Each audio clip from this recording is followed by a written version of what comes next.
ETF index mutual funds నేర్చుకుని stock మార్కెట్లో రాణించాలనుకుంటున్నారా? వెంటనే ఈ నెంబర్కి కాల్ చేయండి. నమస్తే, వెల్కమ్ టు సుమన్ టీవీ. ప్రస్తుతం మనతో పాటు ఉన్నారు stock market analyst Sundar Rama Reddy గారు. సార్తో మాట్లాడదాం. నమస్తే సార్. నమస్తే.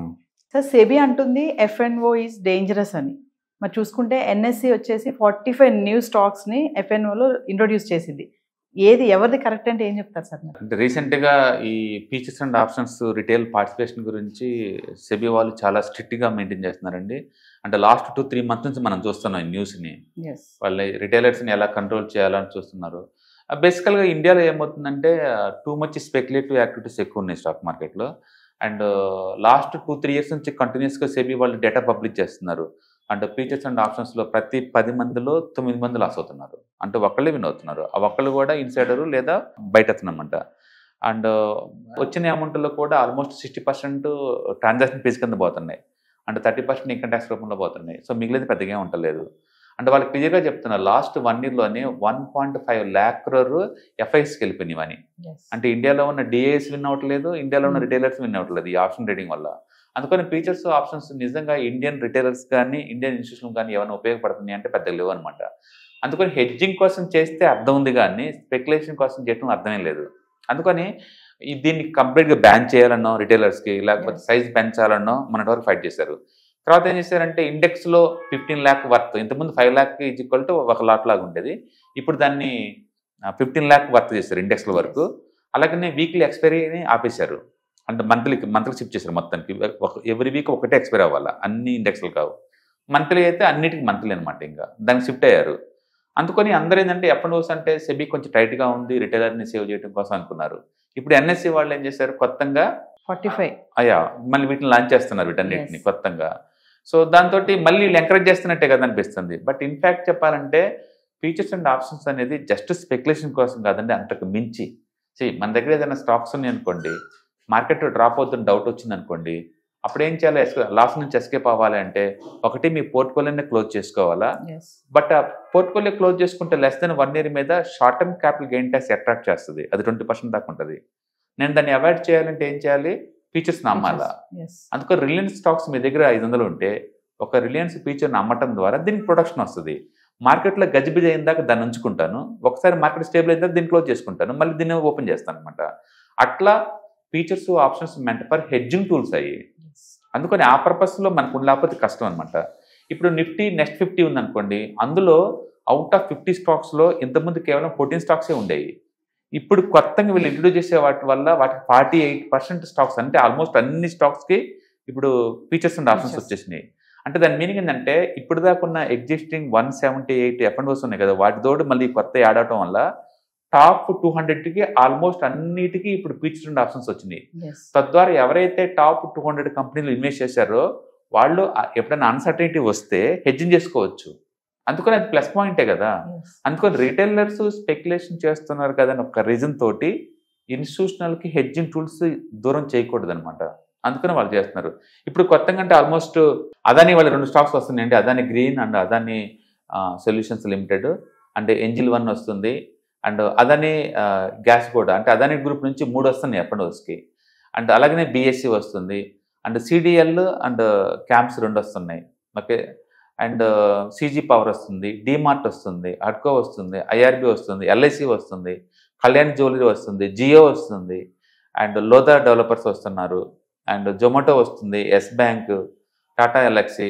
ఆల్మోస్ట్ ఇవన్నీ కూడా ఇండియాలో ఉన్న టాప్ 200 కంపెనీసే.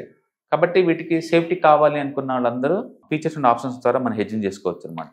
కాబట్టి స్పెక్యులేషన్ అనేది వదిలేస్తే హెడ్జింగ్ టూల్కి ఇది బాగా పనికొస్తుంది. కాబట్టి ఆ పాయింట్ ఆఫ్ టైంలో వాళ్ళకి చేయొచ్చు. రెండోది ఫెయిర్ ట్రేడింగ్ చేసుకోవచ్చు. ఒక సెక్టర్ పడుతుంది, ఇంకో సెక్టర్ పెరగడానికి ఇది ఈజీ అవుతుంది కాబట్టి అంటే ఫెయిర్ ట్రేడింగ్ చేసుకోవచ్చు. హెడ్జింగ్ లాగా పనికి వస్తుంది. And extra income money make చేసుకోవచ్చు. సపోజ్ నా దగ్గర ఏదైనా CDSL ఉంది, స్టాక్ మూవ్ అవ్వట్లేదు అది ఎవ్రీ మంత్, అప్పుడు ఉన్న పోర్ట్ఫోలియో క్లోజ్ చేసుకునే బదులు దూరంగా కాల్ ఆప్షన్ అమ్మటం ద్వారా ఫ్రీగా 1% వస్తుంది కదా నాకు వితౌట్ ఇన్వెస్ట్మెంట్. అట్లా కవర్డ్ కాల్ స్ట్రాటజీ చేయడానికి బాగా పనికి వస్తుంది. అలాగే స్టాక్ ఏదైనా డ్రాప్ అవ్వట్లేదు అనుకోండి, డ్రాప్ అయితే నేను కొందాం అనుకుంటున్నాను, అందుకు నేను దూరంగా OTM పుట్లు అమ్ముతున్నాను అనుకోండి, దాన్ని క్యాష్ చెక్ పుట్స్ అంటారు. అప్పుడు మార్కెట్ పడేంత వరకు నా డబ్బులు ఫ్రీగా లేకుండా ఎవ్రీ మంత్ 1% వడ్డీ సంపాదిస్తుంది కదా. అట్లా స్టాక్స్ని కొందామనుకున్నప్పుడేమో కింద దూరంగా తక్కువ రేటు కొందామనుకున్నప్పుడు కింద పుట్లు అమ్మేసేసి క్యాష్ చెక్ పుట్స్ కొనుక్కోవాలా, స్టాక్స్ని కొన్న కాడ నుంచి పైన కాల్స్ అమ్మేసేసి ఎక్స్ట్రా ఇన్కమ్ జనరేట్ చేసుకోవాలా, అలాంటి ఈ బాగా యూజ్ అవుతాయి. అందుకని ఓన్లీ స్పెక్యులేషన్ పాయింట్ ఆఫ్ లో నువ్వు డేంజర్ అని చెప్పలేము. కత్తి డేంజర్ కదా అని చెప్పేసి దాన్ని ఆపేసామనుకోండి కిచెన్లో వర్క్లా జరిగింది, చేయలేము. అందుకని టూల్ని రిటైలర్కి అందుబాటులో ఉండకుండా, అంటే బహుశా రూల్స్ ఇలా పెట్టుకోవచ్చు, లైక్ మీ దగ్గర అంటిల్ ఒక లాట్ ఉంటే తప్ప దింజులు పోవద్దు, ఇలా పెట్టచ్చు అనమాట. అంతే తప్ప కంప్లీట్గా వాటిని బ్యాన్ చేసి కూర్చోవడం చాలా కష్టం అనమాట. అందుకని ఎఫ్ఎన్ఓస్ లాంచ్ చేయడం అనేది అది జస్టిఫికేషన్ ఉంది. అందుకని ఎన్ఎస్సీ వాళ్ళు చేస్తున్నారు, సెబీ వాళ్ళేమో టైట్ చేయడం ట్రై చేస్తున్నారు అనమాట. అంతే, ఎవరిది రైట్ అనే బదులు ఎక్కువ ఛాయిస్ ఉంచడం ద్వారా ఎక్కువ మందికి యూజ్ అవుతూ ఉంటుంది. చరిత్ర పుట్టిన కాడి నుంచి మన వాళ్ళు ఆల్కహాల్ని బంద్ చేద్దాం ట్రై చేస్తూనే ఉన్నారు. ఏ స్టేట్ బంద్ చేసిందండి? ఇంజూర్ టు హెల్త్ అని చెప్పి దాని బాటిల్ మీద రాస్తారు, సేల్స్ పెరుగుతూనే ఉన్నాయి, కన్జంప్షన్ పెరుగుతూనే ఉంది. ఇవి కూడా అంతే, ఎండ్ ఆఫ్ ది డే స్పెక్యులేషన్కి అలవాటు పడ్డారు, అంటిల్ వాళ్ళు బ్యాంక్రప్ట్ అయ్యేంత వరకు చేస్తూనే ఉంటారు, అండ్ హెడ్జింగ్ చేసే వాళ్ళు చేస్తూనే ఉంటారు. అందుకని ఈ టూల్స్ ఉంది మెంట్ ఫర్ హెడ్జింగ్ కోసం, ఒరిజినల్గా ఎక్స్ట్రా ఇన్కమ్ కోసం. ఆ పర్పస్లో వాడితే నీకు అర్థం ఉంటుంది. దాన్ని అంటే సెబీ ఇప్పుడు ఎఫ్ఎన్ఓని టార్గెట్ చేసింది అని అనుకోవచ్చు అంట. టార్గెట్ చేసింది అనే బదులు ఒక ఇన్స్టిట్యూషనల్గా రిటైలర్కి ఏది మంచో ఏది చెడో కన్జర్వేటివ్ బేసిస్ మీద వాళ్ళు చూడాలి. వాళ్ళు చూస్తున్నారు, ఆ పని వాళ్ళు చేస్తున్నారు. ఎందుకంటే టూ మచ్ అంటే టూ మచ్గా ఎఫ్ఎన్ఓ యాక్టివిటీ జరుగుతుంది. పర్టికులర్ మన తెలుగు రాష్ట్రాల్లో ఇండియాలోనే హై అండ్ ఆప్షన్ ట్రేడింగ్ చేస్తున్నారు. మొత్తం డబ్బులు పోతున్నాయి. పోనీ ఒక 50% కానీ విన్ అవుతున్నారు అంటే మనకే డబ్బులు రొటేట్ అవుతున్నాయి అనుకోవచ్చు.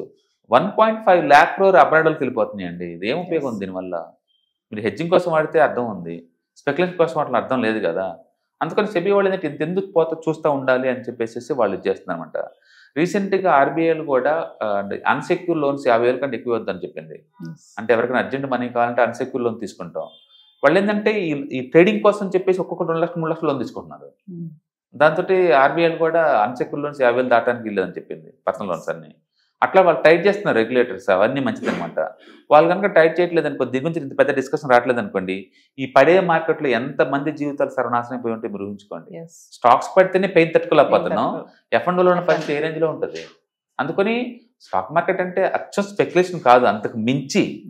అందుకని ఇవి ఉండటం వల్ల ఏంటంటే ఈ స్టాక్స్ ఉన్నోళ్ళు ఎక్స్ట్రా ఫ్రీగా డబ్బు సంపాదించుకోవచ్చు. మంత్లీ 1% స్టాక్స్ ఉన్నోళ్ళు ఈ స్టాక్స్ తక్కువ రేటు పొందాం అనుకున్నప్పుడు దూరంగా ఓటీఎం కాల్స్ అమ్మటం ద్వారా ఎక్స్ట్రా ఇన్కమ్ సంపాదించుకోవచ్చు. అందుకని మంచి స్టాండర్డ్గా మనీ మేకింగ్ చేసుకున్న మెథడ్స్ ఉన్నప్పుడు వాటిని వదిలేసి అచ్చం స్పెక్యులేషన్ మీదే ఉండాలి అనుకుంటే అది ఇట్స్ నాట్ జస్టిఫికేషన్ అనమాట. అందుకని ఎన్ఎస్సీ వాళ్ళు ఎప్పుడు నిరంతరం కొత్త ప్రోడక్ట్ లాంచ్ చేస్తూనే ఉంటారు వాళ్ళ పాయింట్ ఆఫ్ టైంలో. సెబీ వాళ్ళు అదే టైంలో ఎవరిని ఎలా ప్రొడక్ట్ చేయాలో దానికి తగ్గట్టు రూల్స్ ఫ్రేమ్ చేస్తూ ఉంటారు అనమాట. బట్ ఇద్దరి దగ్గర లాజిక్ ఉంది. అందుకని మనం ఏది రైట్ ఏది రాంగ్ అని చెప్పలేము. నీకు ఎలా వెల్త్ క్రియేషన్కి ఇది యూజ్ అవుతుందో నువ్వు జడ్జ్యూట్ చేసుకొని నువ్వు వాడాలి తప్ప యూనివర్సల్గా అందరికి ఒకేలా అలా అంటే కుదరదు. ఇక్కడ మీ దగ్గర పోర్ట్ఫోలియో ఉందంటే మీకు హెడ్జింగ్ చేసుకోవచ్చు, ఎక్స్ట్రా ఇన్కమ్ వస్తుంది. బాగుంది కదా. Thank you sir. Right. Hi, మీరు స్టాక్ మార్కెట్కి కొత్త లేదా మీరు మార్కెట్లో ఉన్నా సరే మనీ మేక్ చేయడం టఫ్గా ఉందా? అంటే స్టాక్ మార్కెట్లో ఎన్ని సంవత్సరాలు ఉన్నా సరే ఇంకా బ్రేకింగ్ ఏం రావట్లేదా? లేదా మీరు పెద్ద మొత్తంలో స్టాక్ మార్కెట్లో మెయింటైన్ చేయాలనుకున్నారా? మీ పొజిషన్ ఏదన్నా అయి ఉండొచ్చు. స్టాక్ మార్కెట్లో కనుక లాంగ్ టర్మ్లో మనీ మేక్ చేసుకోవాలనుకుంటే షార్టెస్ట్ పాసిబుల్ వే అంటే ETFs, index funds, mutual funds ద్వారా లిటిల్ బిట్ ఈజీగా ఉంటుందన్నమాట. కాబట్టి మీకు ఎవరికైనా ఇంట్రెస్ట్ ఉందంటే ETFs, index funds and mutual funds నేర్చుకోవడానికి ఇది బెస్ట్ పాసిబుల్ వే. ఏంటంటే ETFs, index funds and mutual fund course. ఇది ఎవ్రీ మంత్ వీకెండ్స్లో సాటర్డే, సండే, మండే ఇలా 3 రోజుల్లో daily 2 hours totally 6 hours program ద్వారా నేర్పడుతుంది. ఇంట్రెస్ట్ ఉన్న పార్టిసిపెంట్స్ కింద స్క్రోల్ అవుతున్న నెంబర్స్ని కాల్ చేయడం ద్వారా లేదా రిజిస్ట్రేషన్ చేసుకోవడం ద్వారా మీ సీట్ని బుక్ చేసుకోవచ్చు. Thank you.